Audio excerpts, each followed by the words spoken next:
فرمانے حضرت علی: حاسد کے لیے بس یہی سزا کافی ہے کہ جب تم خوش ہوتے ہو تو وہ غمگین ہو جاتا ہے۔ حضرت علی علیہ السلام نے فرمایا: اگر دنیا بہترین جگہ ہوتی تو یہاں کوئی روتے ہوئے پیدا نہ ہوتا۔ تم اس دنیا میں رہتے نہیں ہو بلکہ تم یہاں سے گزر رہے ہو۔ حضرت عمر فاروق نے ایک شخص کو سلام کیا اور پوچھا: کیسے ہو؟ عرض کیا: اللہ کا شکر ادا کرتا ہوں۔ فرمایا: میرے پوچھنے کا بھی یہی مقصد تھا کہ تم اللہ کا شکر ادا کرو۔ کوئی شخص روزی اپنی لیاقت اور طاقت سے حاصل نہیں کرتا، اللہ سب کا رازق ہے۔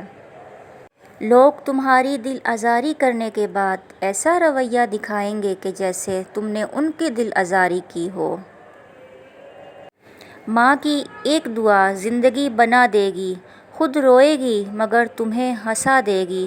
کبھی بھول کر بھی ماں کو نہ رلانا، ایک چھوٹی سی غلطی پورا عرش ہلا دے گی۔ جہاں خلوص اور احساس کے رشتے موجود ہوں وہاں پھول موسموں کے محتاج نہیں ہوتے۔